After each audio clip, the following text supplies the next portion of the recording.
오늘 함께 보실 하나님 말씀은 요한계시록 6장에 있는 말씀입니다.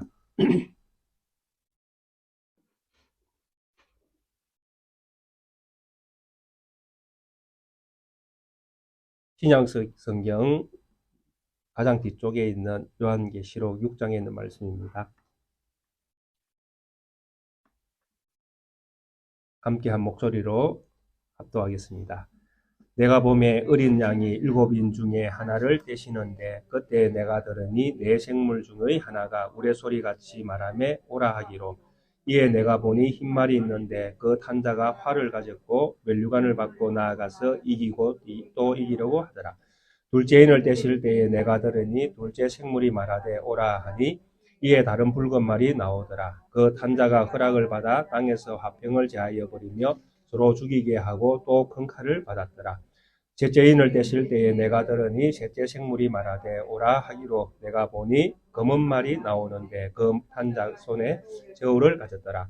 내가 네 생물 사이로부터 나는 듯한 음성을 들으니 이르되 한 데나리온의 밀 한 대요 한 데나리온의 보리 석 대로다. 또 감람류와 포도주는 해하지 말라 하더라. 넷째 인을 떼실 때에 내가 넷째 생물의 음성을 들으니 말하되 오라 하기로 내가 보매 청황색 말이 나오는데 그 탄자의 음부가 그 뒤를 따르더라. 그들이 땅 4분의 1의 권세를 얻어 금과 흑룡과 사망과 땅의 짐승들로서 죽이더라. 다섯째 인을 떼실 때에 내가 보니 하나님의 말씀과 그들이 가진 증거로 말미암아 죽임을 당한 영혼들이 제단 아래에 있어 큰 소리로 불러 이르되 거룩하고 참되신 대주제여 땅에 거하는 자들을 심판하여 우리 피를 갚아주지 아니하시기를 어느 때까지 하시나이까 하니 각각 그들에게 흰 두루마기를 주시며 이르시되 아직 잠깐 동안 쉬되 그들의 동무 중에와 형제들도 자기처럼 죽임을 당하며 그 수가 차기까지 하라 하시더라. 내가 보니 여섯째 인을 떼실 때에 큰 지진이 나며 해가 검어지고 달은 온통 피같이 되며 하늘의 별들이 무화나무가 대풍에 흔들어 설익은 열매가 떨어지는 것 같이 땅에 떨어지며 하늘은 두루마리가 말리는 것 같이 떠나가고 각 산과 섬이 제자리에서 옮겨지며 땅의 임금들과 왕족들과 장군들과 부자들과 강한 자들과 모든 종과 자유인이 굴과 산들의 바위 틈에 숨어 산들과 바위에서 말하되 우리 위에 떨어져 보좌에 앉으신 이의 얼굴에서와 그 어린 양의 진노에서 우리를 가리라. 그들의 진노에 큰 날이 이르렀으니 누가 능히 서리요 하더라. 아멘. 요한계시록에 대한 이제 본격적인 재앙이 시작되는 말씀을 우리가 함께 보게 되어집니다. 근데 먼저 말씀드릴 것은 이제 이렇게 재앙이 시작되어지는 이런 말씀들에 대한 해석이 한국에서는 불과 2, 30년 전에는 대부분 그 종말론적으로 해석을 했습니다. 그래서 재림 때에 일어날 일들로 요한계시록을 해석을 하는 것이 정통적인 해석 방법이었습니다. 그러나 한 10년 남짓 근간에 많은 해석의 어떤 그 상황들이 이제 바뀌게 되어집니다. 그래서 이 요한계시록에서 되어질 그 말씀들, 속히 되어질 일들, 이런 표현들과 함께 여러 가지 연구를 하신 많은 학자들의 어떤 연구 자료들, 이런 것들이 더해지면서 현재 한국적 분위기는 그렇습니다. 이 요한계시록의 해석 방향이 AD 70년 전후에 이 말씀의 뜻들이 대부분 성취된 걸로 해석을 합니다. 그래서 세상의 종말이라고 이렇게 요한계시록에서 말씀하고 있는 이런 많은 말씀들을 AD 70년에 일어났던 예루살렘 성전이 파괴되어지는 그 시점을 종말의 때로 이렇게 확정해서 해석하는 것이 요즘 요한계시록 해석의 어떤 그 틀에 정통적인 틀의 한 방법입니다. 그래서 저도 그 틀 가운데에서 지금 해석을 시도하고 있습니다. 그래서 종말론적으로 우리에게 재림이 없다라는 것이 아니라 재림 때의 종말론적인 이런 사건들이 확정적으로 일어나는 것은 맞는데 요한이 이 말씀을 기록할 때에는 요한의 시점 가운데서 말씀을 해석해 가야 된다는 것입니다. 그래서 요한에게 일어날 일들을 보여주면서 속히 되어질 일들이고 이것이 세상 끝날의 일들이라고 말씀하실 때에 요한이 바라보았던 세상의 끝날은 AD 70년이 될 가능성이 훨씬 많다라는 것입니다. 그래서 이런 어떤 그 관점들을 가지고 본문들을 해석해 가기 때문에 오늘 우리가 읽을 이 요한계시록 6장에 있는 이 말씀도 마지막 때에 우리에게 일어날 일들이 아니라 요한이 이 말씀을 기록한 시점에서 불과 얼마 남지 않은 이제 AD 70년경 일어날 어떤 그런 것들을 예언적 차원에서 이 말씀을 보고 있는 것으로 이렇게 이해를 시도할 것입니다. 그래서 그런 이해들을 통해서 우리에게 주시는 교훈과 그 시대에 또 그 믿음의 사람들에게 주셨던 교훈들이 무엇이었는가를 우리가 함께 살피면서 우리에게 주시는 의미들을 찾아가는 그런 어떤 시간이 되었으면 하는 바람입니다. 6장 1절에 보니까 내가 봄에 어린 양이 7인 중에 하나를 떼시는데 그때 내가 들으니 네 생물 중에 하나가 우레 소리같이 말하되 오라 하기로 이에 내가 보니 흰 말이 있는데 그 탄 자가 활을 가졌고 면류관을 받고 나아가서 이기고 또 이기려고 하더라라고 말씀이 기록되어져 있습니다. 하나님의 오른편에 있는 두루마리를 취하실 분이 어린 양이었는데 이 어린 양의 모습이 일찍 죽임을 당한 자의 모습을 하고 있었습니다. 그리고 그분이 두루마리를 취하시고 이제 그분이 인을 떼십니다. 그래서 인을 뗄 수 있는 자격이 무엇이냐라고 할 때에 그분이 이겨야 된다는 것입니다. 그런데 이 어린 양이 이기는 방법이 무엇이었는가라고 할 때에 죽임을 당한 모습, 죽임을 당한 것, 그것이 이기였다라고 성경이 표현을 합니다. 그래서 우리는 먼저 이런 정의를 가지고 있어야 됩니다. 하나님은 이미 이겼다라는 것입니다.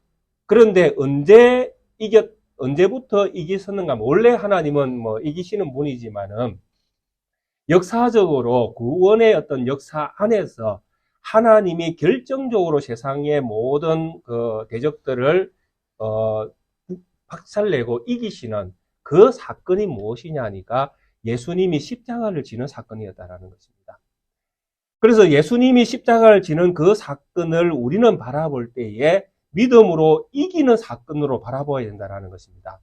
그런데 반면에 세상의 사람들은 예수님의 십자가를 바라볼 때에 죄인이 죽는다라고 생각합니다. 이것이 상당히 큰 관점의 차이입니다. 세상 하나님을 알지 못하는 불신자들은 예수 그리스도의 십자가를 능력으로 보지 아니하고 이기는 사건으로 보지 아니하고 한낱 인간, 죄인의 개수, 유대인의 어떤 한 사람으로 태어난 한 예수, 역사 안의 예수, 그 이름을 가진 자가 죄인으로 죽은 자리가 십자가라고 생각하는 것입니다. 그런데 하나님은 뭐라고 말씀하시는가 하면 그 십자가, 예수 그리스도의 십자가 지심이 세상을 향하여 하나님이 이겼다라고 선포하는 사건이다라는 것입니다. 그래서 예수님은 그때부터 이긴 분이에요. 세상에 대하여. 세상의 어떤 대적도 예수님을 대적할 수 없는 것입니다. 왜냐하니까 예수님이 십자가를 지는 이 사건이 이겼는데 이겼다라는 것을 실제로 보여주는 그 실질적인 증거가 무엇이냐 하니까 부활 사건이거든요. 그래서 세상은 예수님을 십자가에 못 박으면서 야 죄인을 하나 죽였다라고 생각했는데 그분이 3일 만에 부활해 버리시는 거예요. 그러니까 세상은 자기들이 이겼는 줄 알았는데 실제로 누가 이겼습니까? 하나님이 이기시는 거예요. 그래서 십자가와 부활은 예수님이 세상에 대하여 모든 이제 왕권을 가지고 세상을 통치할 수 있는 새 힘을 얻는 거예요. 예수님이. 그래서 이때부터 예수님은 예수님의 뜻, 그래 하나님 아버지의 뜻을 십자가와 부활을 통해서 예수님이 취하시는 것입니다. 그리고 그때부터 예수님께서 이제 이 세상에 대한 모든 결정권, 이기신 분으로서 이 세상을 다스리기 시작하시는 것입니다. 그래서 다스리기 시작하시는 이분이 오늘 뭘 하는가 하면 하나님의 오른편에 있는 두루마기, 이렇게 아무도 뗄 수 없는 그렇게 봉해져 있는 하나님의 계획을 이분이 떼시는 겁니다. 그래서 어린 양이 뗀다라고 할 때에 이분이 이제 새로운 역사를 이제 펼쳐내는 겁니다. 그래서 이분이 인을 떼면서 이제 숨겨졌던 이 두루마리에 기록된 말씀들이 서서히 이제 세상에 이제 드러나기 시작하는 것이죠. 그러면서 내가 이 두루마리에 기록되어져 있는 이 말씀대로 예수님이 이긴 자로서 이 일을 시행해 내실 것을 선언하시는 것입니다. 이것이 6장에 있는 말씀의 시작이에요. 그래서 첫째 인을 뗀다라는 것은 이제 첫 번째 사건이 이제 예수님께서 십자가와 부활을 통해서 세상을 다스리는 만왕의 만 세상을 다스릴 권세를 하나님으로부터 예수님께서 받으셨다고 말씀하셨지 않습니까? 마태복음 28장에. 그래서 그 권세를 받으신 그분이 그 권세를 이제 사용하시는 거예요. 그 사용하시는 그 방법에서 이제 인을 떼면서 그 내용을 이제 첫 번째를 밝혀주시는 것입니다. 근데 그 첫 번째 내용이 무엇이냐 하니까 네 생물 중 하나가 이제 오라고 하면서 우레소리처럼 들린다라고 말씀을 합니다. 그래서 우레소리처럼 들린다는 이 말씀은 하나님이 임재해 계시는 모습입니다. 하나님이 임재하실 때 늘 우레와 번개, 구름 이런 것들을 동원해서 하나님의 음성이 들려오거든요. 그래서 우레소리와 같은 이런 속에서 나오는 이것은 하나님이 지금 임재하시는 모습을 가리키는 것입니다. 근데 보니까 흰말이 이제 있습니다. 그리고 그 탄자가 활을 가졌고 면류관을 받고 나가서 이기고 또 이기려 하더라. 이렇게 기록되어 있습니다. 그래서 이제 이 6장에 보면 네 말이 등장하게 되어지는데 이 네 말이 세상을 심판하는 모습을 가지고 있습니다.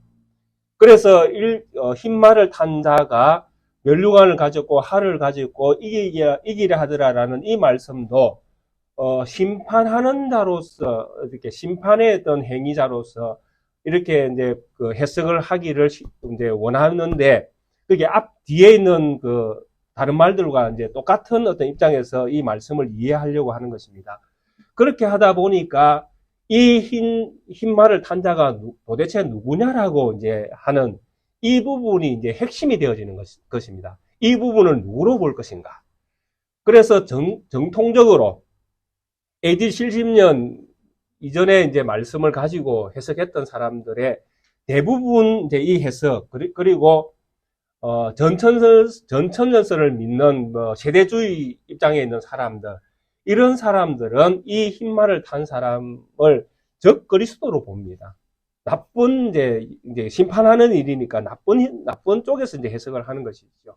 적 그리스도로 이제 해석을 합니다. 그리고 한국에 있는 많은 이제 이단들의 개수라고 할 수 있는 사람들은 이 흰말을 탄 자를 자기라고 합니다. 그죠? 그런 소리 많이 들어보셨죠? 네. 내가 이 흰말을 탄 사람이다. 그래서 그런 이제 자기 과시의 어떤 효과를 위해서 자기라고 하는 사람들이 있고요.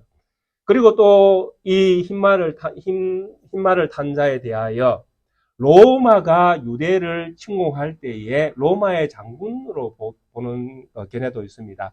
그래서 로마의 디도 장군이다. 이제 유대를 막 박살냈던 디도 장군이나 베스피시안이라는 이 장군도 있습니다.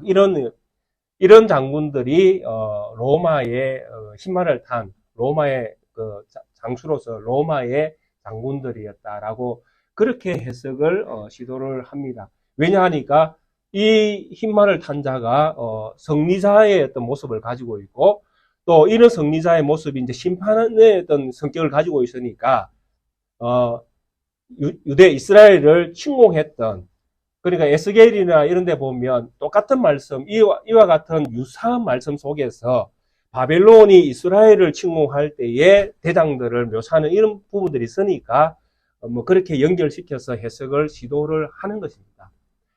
그러나 제가 볼 때에는 이 흰말, 흰색깔, 이것이 요한계시록 전체 안에서 보면 한 번도 나쁜 의미로 쓰인 적이 없습니다. 그게 공통적으로 흰말, 흰색깔이 의미하는 바가 무엇이냐니까 이 요한계시록에서는 전부 다 하나님과 관계되어 있는 오름에, 그러니까 의로움, 이긴, 이런 면에서만 사용이 되었다라는 것입니다. 그래서 저는 이 흰말을 탄 자를 즉 그리스도가 아니라 그리스도를 상징하는 인물로 보아야 된다라고 생각을 합니다. 그리고 또 왜 이렇게 생각을 해야 하는가 하면 그분이 이미 면류관을 썼습니다. 면류관은 누구에게 주는 것입니까? 승리자에게만 주는 것입니다. 마라톤에서 1등을 한 자에게만 면류관을 씌워주지 않습니까? 그게 승리자를 이야기하는 것입니다. 성경 전체의 흐름에서도 예수님께서 금면류관을 쓰고 계십니다. 그리고 또 요한계시록 19장에 보시면 이 백마와 연결되어 있는 이런 말씀이 한 군데 기록되어 있습니다. 요한계시록 19장 11절에서 16절을 참고해 보시면 또 내가 하늘이 열린 것을 보니 보라 백마와 그것을 탄 자가 있으니 그 이름은 충신과 진실이라 그가 공의로 심판하며 싸우더라. 그 눈은 불꽃 같고 그 머리에는 많은 관들이 있고 또 이름 쓴 것 하나가 있으니 자기밖에 아는 자가 없고 또 그가 피 뿌린 옷을 입었는데 그 이름은 하나님의 말씀이라 칭하더라. 하늘에 있는 군대들이 희고 깨끗한 세마포 옷을 입고 백마를 타고 그를 따르더라.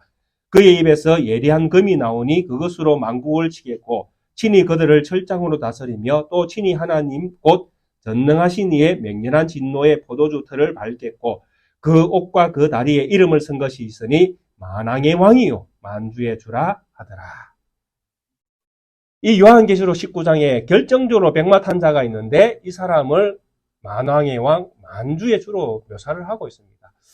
그래서 이런 어떤 요한계시록의 안에서의 어떤 그 연결성과 통일성을 생각할 때에 이 백마 탄 자는 예수 그리스도를 상징하는 인물로 보는 것이 저는 맞겠다라고 생각하는 것입니다. 그래서 이분에게 이미 면류관이 쓰여져 있다는 것은 십자가 부활을 통해서 이분은 이미 이겼다라고 선언한 것처럼 이기고 또 이기려 하더라라고 선언하는 이 말씀이 함께 이분이 그리스도인 것을 보여주는 것입니다. 그리고 이분이 뭘 들고 싸웁니까? 활을 들고 싸웁니다. 활은 이미 제가 설명드린 적이 있죠. 무지개가 활이다라는 거. 하나님께서 무지개를 걸어 놓았다라는 것은 하나님이 걸어 놓았다라는 것은 쉬는 거예요. 휴전. 하나님께서 심판을 유보하겠다, 보류하겠다, 참겠다라는 것입니다. 그런데 활을 이제 끄집어내서 들었다라는 것은 뭘 의미하는 것입니까? 심판하겠다는 이야기입니다. 하나님이 이제 직접 싸우시는 것이죠. 예수님께서 싸우십니다. 언제부터? 십자가 부활을 통해서 세상과 싸우시는 거예요. 그런데 세상과 싸우는데 이 싸움은 어떤 싸움이냐 하면 이긴 싸움을 싸우는 거예요. 맞죠? 이겼으니까 그분은. 처음부터 이겼었잖아요. 이긴 싸움을 이제 싸워내시는 것입니다. 그러니까 세상에서는 뭐만 남아있는 것입니까? 심판만 남아있는 것입니다. 그런데 심판만 남아있는 것이 아니라 또 한 가지 이 싸움은 또 무엇이 함께 가고 있습니까? 이 심판 속에서 알곡을 골라내는 작업이 이제 함께 가는 것입니다. 그래서 예수님께서 이 인을 떼시면서 세상을 향하여 이긴 싸움을 선언하시고 나아갈 때에 이제 세상은 두 부류가 이제 생기는 것입니다. 복음을 듣고 회개하는 부류와 복음을 듣고 그대로 죄인의 자리에 머물게 되어지는. 그래서 예수님께서 이겨서 구해내는 자가 있고 이겼는데도 불구하고 심판 아래 있겠다는 사람을 심판하게 되어지는, 심판받게 되어지는 사람이 생기는 것입니다. 이런 현상은 예수님께서 처음부터 말씀하셨어요. 복음을 전할 때에. 우리가 이미 알고 있는 마태복음에 보시면 예수님께서 제자들을 보내시는 말씀이 기록되어 있는 부분이 있습니다. 마태복음 10장을 잠시 한번 볼까요?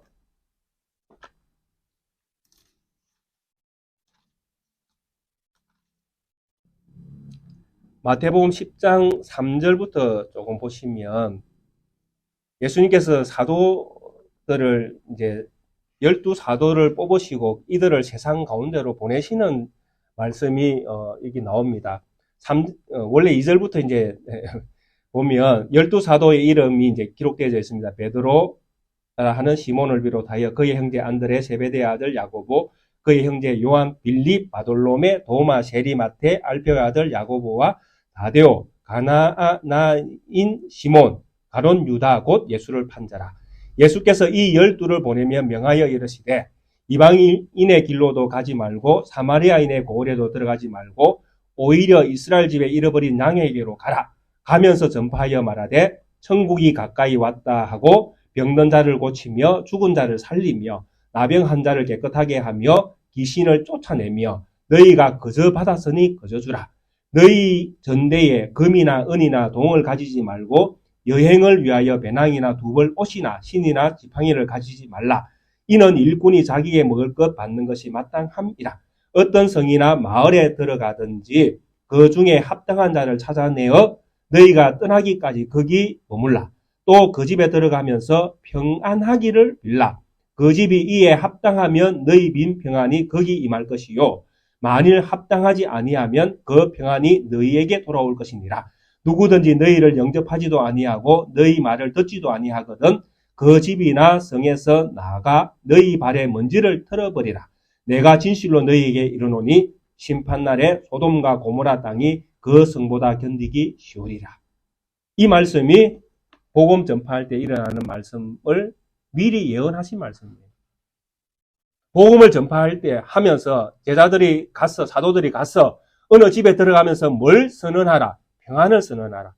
복음을 전하는 거예요. 예수 믿으세요. 평안이 있습니다. 예수 안에 평안이 있잖아요. 그걸 전하는 겁니다. 예수님과 합평하라. 그것이 우리의 생명이다. 그런데 그 가정이 예수 믿겠습니다 하면 그 평안이 그 집에 선물이 되어지는 것입니다. 그런데 그 집이 무슨 소리 하노? 예수가 평안을 주는 것이 아니라 돈이 평안을 주는 것이지. 사랑, 돈, 명예, 권력이 평안을 주는 것이지. 무슨 소리 하노? 그런 소리 할 것 같으면 우리 집에 나가라. 이렇게 되어지면 그 집은 그 평안을 선물로 받지 못하는 것입니다. 그래서 나와서 뭐 하라는 이야기입니까? 너희 발에 묻은 먼지까지 털어버리라는 거예요. 그 집은 이미 심판받은 집이다라고 선언해버리라는 것입니다. 이것이 바로 오늘 우리가 읽었던 이 6장 1, 2절의 말씀과 똑같은 말씀입니다. 복음을 가지고 이기는데 이 복음을 가지고 무조건 이깁니다. 그래서 복음을 가지고 이기는 이 말씀을 예수님은 세상 가운데 선언을 하시는 것입니다. 그래서 세상 가운데서 예수님의 복음을 이길 수밖에 없습니다. 복음을 이길 수밖에 없는데 이것을 거부하는 사람도 있다라는 것입니다. 그들은 저주를 받을 수밖에 없지만은 이긴 자로 선택받는, 그래서 우리가 이긴 자 속에 포함되어질 때 우리에게 이 하나님의 말씀은 이긴 자로서의 선물이 되어지는 것입니다. 그래서 복음의 성격을 지금 여기서 1, 2절에서 말씀을 해주고 있는 것입니다. 예수님이 첫 번째 인을 탁 떼면서 이제 복음이 내가 이긴 자로서 이 세상을 이렇게 다스려 갈 것이다.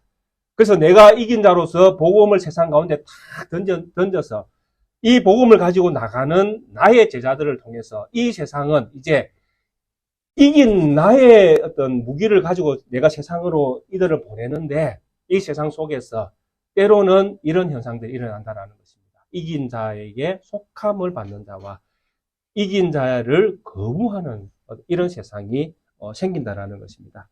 그래서 이런 모습들을 보여주는 것이 흰말을 탄 자가 할을 가졌고 또 이기고 또 이기라 하더라라는 이런 말씀을 통해서 우리가 가지고 있는 복음이 얼마나 능력 있는 말씀인가 하는 것을 우리에게 증언을 해주는 것입니다. 그래서 오늘 우리가 믿는 하나님의 말씀은 이처럼 능력이 있고 힘이 있습니다. 그래서 우리는 어떤 패배자로서 이 세상을 사는 것이 아니라 우리는 이미 이긴 자로서 세상에서 살고 있습니다. 그래서 우리는 이런 담대함이 있어야 되는 것입니다.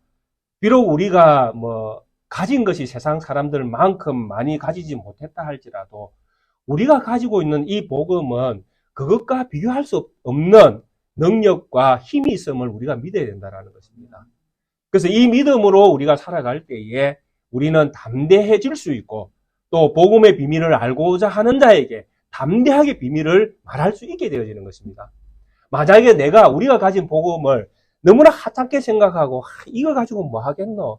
이 복음이 무슨 힘이 있겠노? 라고 생각해버리면 우리에게 기회가 주어질 때에도 우리가 말을 못하게 될 수 있다는 것입니다. 그렇지 않겠습니까? 내가 가지고 있는 것이 힘이 있어야, 내가 가지고 있는 것이 능력이 되어야, 내가 가지고 있는 것이 참 진리일 때에 내가 말을 할 수 있는 것이잖아요. 선언할 수 있는 것이고 선포할 수 있는 것이고 오늘 우리에게 주신 말씀처럼 이겼다! 내가 승리자야! 이렇게 외칠 수 있는데 그런 어떤 능력을 내가 스스로 부정할 때에는 나에게 그것이 나갈 수 없다라는 것입니다.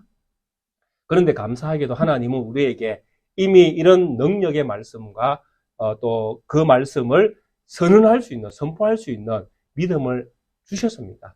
그렇게 믿으시는 우리 낫게교회 성도님 되시기를 바랍니다. 그 다음에 3절에 보니까 둘째 인을 떼실 때에 내가 들으니 둘째 생물이 말하되 오라 하니 이에 다른 붉은 말이 나오더라.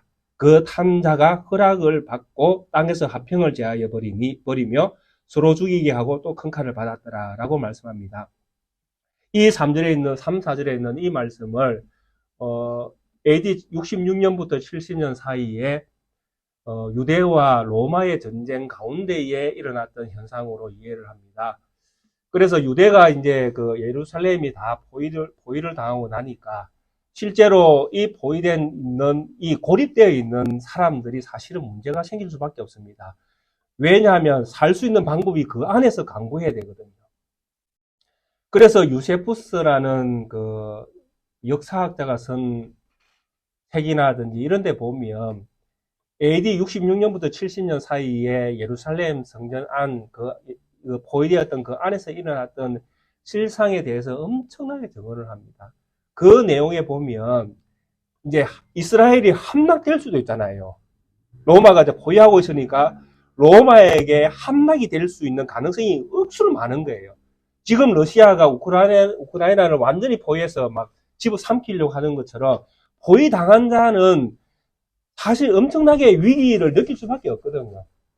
그때에 사람들이 할 수 있는 방법은 그렇습니다. 믿음을 지킬 것인가, 항복할 것인가, 이 방법이에요.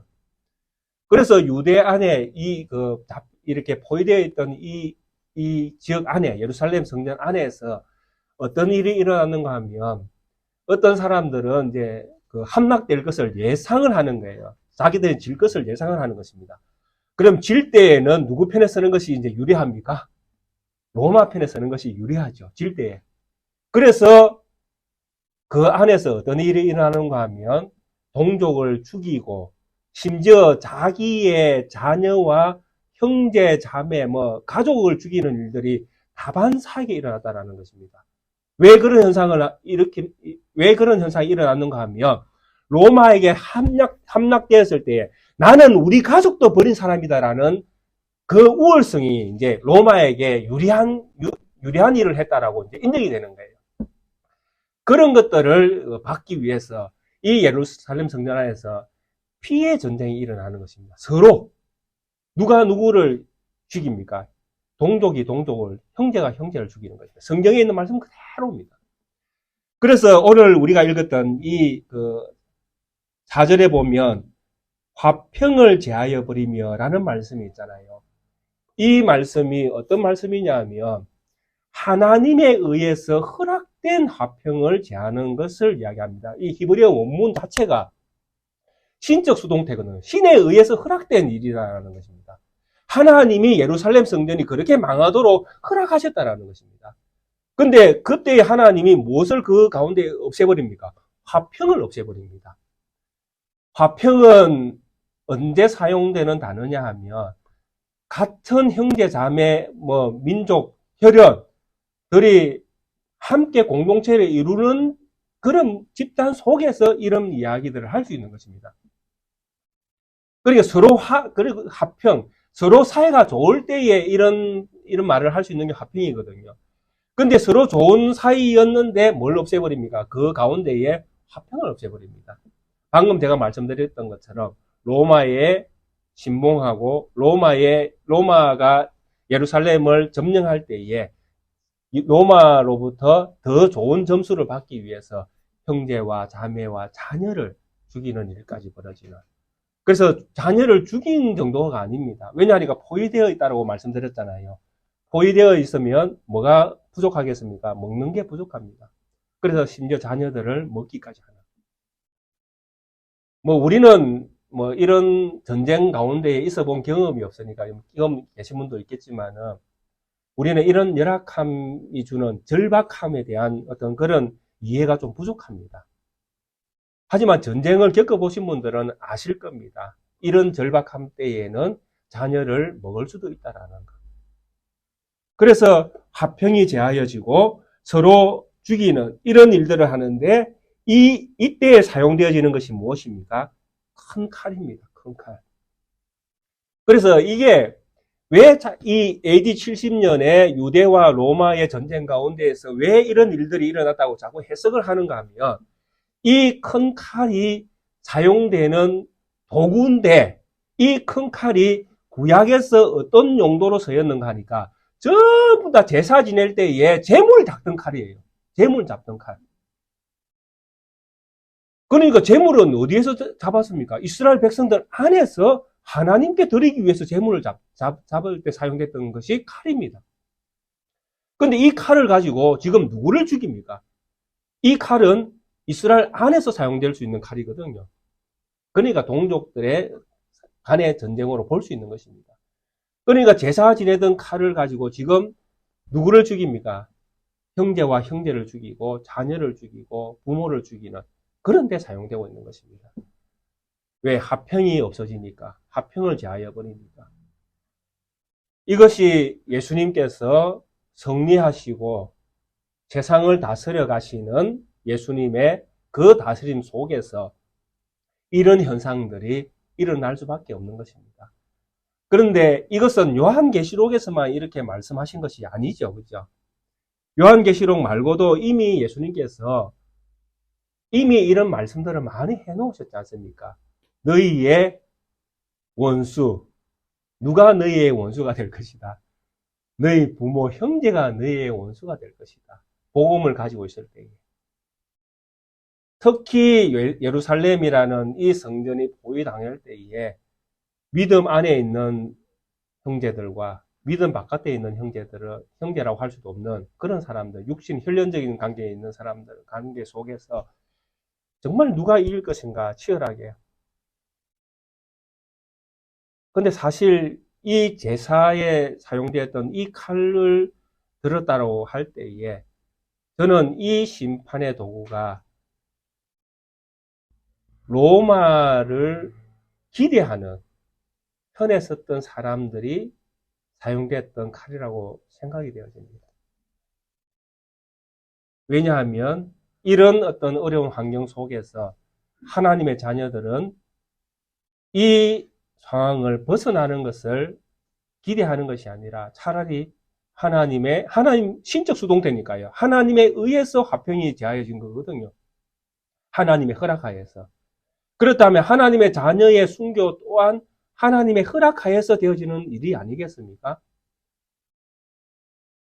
지금 이 순간의 고통을 예루살렘 성전이 포위되어져 있고 로마로부터 엄청난 압박을 받고 있는 이 상황을 벗어나는 일을 기대하는 것과 순교해서 하나님 나라로 가는 것, 어느 것이 더 믿는 자에게 복이 되겠습니까?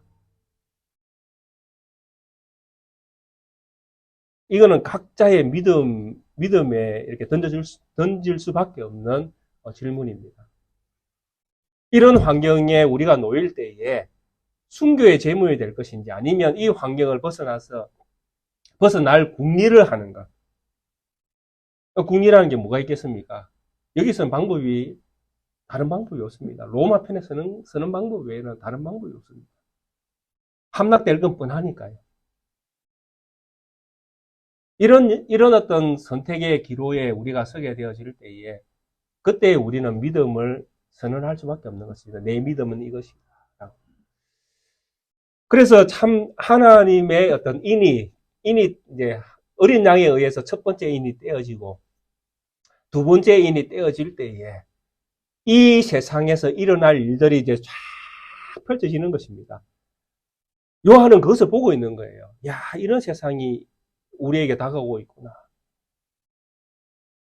이런 세상이 다가오는 이런 말씀들을 요한이 들으면서 앞에 요한이 했던 말씀도 있거든요. 앞에 어떤 말씀들을 요한이 했습니까? 일곱 교회의 실상을 요한이 드러내지 않습니까? 소아시아에 있는 일곱 교회의 실상.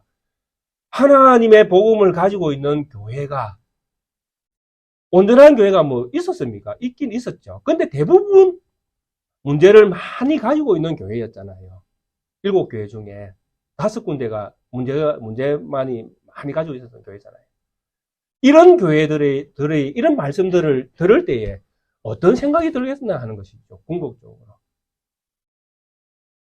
정말 이런 시대가 지금 다가오고 있는데, 인이 떼지면서 장차 되어질 일들이, 속히 되어질 일들, 곧 되어질 일들이 요한의 눈앞에 팍 펼쳐지는데, 요한의 심정이 어떻겠습니까? 야, 이런 배교의 현상, 하나님에 의해서 허락되어진 숭배의 현상, 이런 일들이 일어나게 되어지는 이 현장 속에 하나님의 자녀들이 서 있다라는 것입니다. 교회가 지금 서 있다라는 것입니다. 소아시아에 정말 로마의 황제를 신으로 모시자라는 이런 신전이 꽉 지어져 있는 그 도시에 하나님의 교회가 서 있다라는 것입니다. 거기에서 이들은 도대체 무엇을 주장할 것인가라는 것이죠. 무엇을 고백할 것인가. 그런데 소아시아 7교회 중에 5교회는 물들어 있었다라는 것입니다. 우상을 숭배하고 음행을 하고 바른 말씀을 쫓아가지 않는 그런 무리의 어떤 거짓 선지자의 미혹에 빠져서 그 길을 가고 있었다라는 것입니다. 이런 경고의 말씀이 여기에 함께 지금 들어오고 있는 것입니다. 이 예루살렘이 이런 현상이, 이런 일들이 너희 안에 펼쳐질 때에 너희는 어디에 서 있을 것인가? 하나님에 의해서 화평이 제하여진다라는 것입니다. 하나님의 허락하에서 되어지는 일이니까 그 허락하에서 되어지는 그 일에 하나님의 은혜가 함께 하고 있다라는 것입니다. 그러면 거기에서 너희는 무엇을 선택할 것인가라는 것이죠. 은혜를 은혜답게 할 것인가? 아니면 은혜를 비겁하게 피할 것인가? 무엇을 선택할 것인가? 이것을 고민할 수밖에 없다라는 것입니다. 두 번째는 그것을 우리에게 보여주고 있는 것입니다. 세 번째 인입니다. 세 번째 인을 떼실 때에 내가 들으니 셋째 생물이 말하되 오라 하기로 내가 보니 검은 말이 나오는데 그 탄자가 손에 저울을 가졌더라. 내가 네 생물 사이로부터 나는 듯한 음성을 들으니 이르되 한 데나리온의 밀 한 대요 한 데나리온의 보리 석대로다. 또 감람류와 포도주는 해치지 말라 하더라. 세 번째 인을 떼니까 손에 저울을 가진 검은 말을 탄 자가 그 손에 저울을 가졌습니다. 그리고 이 저울로 이제 보리와 밀을 대는데 밀 한 대에 한 데나리온이고 보리 석 대에 한 데나리온입니다. 한 사람의 어떤 노동자가 하루를 벌어서 요즘 뭐 하루 일당이 만약 10만 원이라고 치면 이 10만 원을 가지고 우리가 살 수 있는 밀의 양이 한 대밖에 못 삽니다. 하루 벌어서 밀 한 대를 사는 것입니다. 그리고 하루 벌어서 보리 석 대를 사는 것입니다. 이것이 이 시대의 어떤 그 통상적인 거래에서 보면 한 8 내지 12배의 폭등, 가격이 폭등했다라고 그렇게 정언을 합니다. 그러니까 엄청나게 물가가 지금 높은 것입니다. 하루 품삯을 받아가지고 밀 한 대를 살 수밖에 없으니까 먹고 사는 문제가 너무 힘든 상황이 벌어지는 것입니다. 왜? 그럴 수밖에 없죠. 예루살렘 성전이 포위되어 있으니까. 그 안에서 식량을 구할 수가 없는 것입니다. 이런 엄청난 위기 상황 속에서 이제 하나님의 어떤 그 심판의 어떤 모습들이 이제 세상 가운데에 이렇게 기근이라는 이런 형태로 이제 나타나고 있는 것입니다. 이런 형태로 나타날 때에 그 뒤에 따르는 말씀 한 구절이 이제 위로가 되어지는데 그 위로가 무엇이냐 하니까 감람류와 포도주는 해치지 말라 이렇게 말씀이 뒤따르고 있습니다. 그래서 이 감람류와 포도주를 왜 해치지 말라라고 말씀이 더하여져 있는가라고 생각을 할 때에 이 말씀도 크게 두 가지 해석으로 나뉘어져 있습니다. 한 해석은 감람류와 포도주도 앞에 나오는 밀과 보리와 동등한 양식의 일부로 생각을 합니다.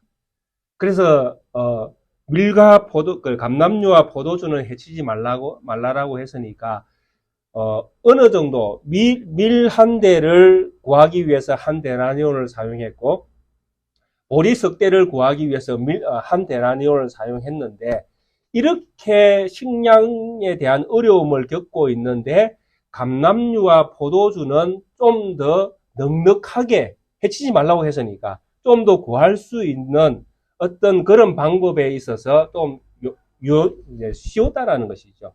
쉬울 수 있도록 그렇게 해놨다는, 적은 가격에 감람류와 포도주는 살 수 있도록 그렇게 허락이 되어져 있다는 것은 심판이 아주 기근이라는 심판이 막 행해지고 있는데 그 가운데 어떤 햇빛을 이렇게 남겨놓았다라는 것입니다. 그래서 이런 어떤 것들에 대한 해석의 관점은 그렇습니다. 하나님이 이제 이 예루살렘이 포위되어져서 엄청난 기근 현상을 겪고 있는 이때에도 심판을 어느 정도 유보해 놓았다라는 해석을 하는 것입니다. 그러니까 다 이제 완전히 뭐 이렇게 다 망쳐버리는 것이 아니라 어느 정도 살 수 있도록 양식을 구할 수 있는 길을 만들어서 심판이 어느 정도 선에서만 이제 심판받도록 이렇게 유보해 놓았다라고 해석하는 방법이 하나 있습니다. 그리고 또 한 가지 해석은 이 감람류와 포도주가 구약 성경에서 어떻게 사용됐는가를 보는 것입니다. 그래서 구약 성경 특히 시편 104편이나 이런 데 보면 감람류와 포도주를 누구를 이야기하는가 하면 이스라엘 백성을 이야기합니다. 사람을 이야기할 때 이 단어를 써요. 실제로. 그래서 감람류와 포도주는 이 포위되어 있는 이 상황 속에 있는 하나님의 자녀들을 가리킨다는 것입니다. 그래서 하나님의 자녀들을 해치지 말라 했으니까 하나님의 자녀들은 이 기근 속에서 하나님께서 보호하도록 조치를 해놓으셨다. 이렇게 해석을 하기도 합니다. 이 두 가지 해석을 어느 것이 더 나은가라고 할 때에 참 어렵습니다, 사실은. 예. 그래서 기근 중에 하나님께서 하나님 자녀를 보호하신다라는 것은 상당히 은혜롭습니다. 그렇지 않나요? 세상이 이제 이렇게 앞에 말씀 두 번째 인을 떼실 때 말씀처럼 형제가 형제를 죽이는 이런 극한 상황 속에 있는데도 불구하고 그 속에서 하나님이 때로는 하나님의 자녀들을 보호도 하신다라는 것. 이것도 은혜거든요. 죽는 것도 순교도 은혜지만은 그런 어떤 극한 상황 속에 보호받는 것, 정의롭게 보호받는 것이죠. 비굴하게 보호받는 것이 아니라 믿음을 지키는데도 불구하고 죽지 않고 보호받을 수 있지 않습니까? 이런 보호를 하나님이 하셨다라고 이 본문을 보시면 은혜가 됩니다. 은혜가 될 수 있습니다. 그런데 앞에 보리는 먹는 음식을 이야기했는데 뒤에 감람류, 포도주는 갑자기 사람으로 해석하기가 좀 어색하다라고 보는 관점도 사실은 만만치 않습니다. 그래서 전체적으로 유보했다라고 하나님이 심판을 어느 정도 유보했다라고 할 때에 이것도 사실은 더 큰 심판이 남아있기 때문에 이것 또한 좋은 것은 아닙니다. 실제로요. 지금은 인이지만 다음에는 나팔과 대접이 남아있잖아요. 그러니까 큰 심판이 계속 연결되어 있거든요. 남아있습니다. 그래서 잠시 유보된다고 해서 더 나은 것은 없거든요. 그래서 해석상 저는 전자가 은혜롭기 때문에 전자로 해석하고 싶습니다.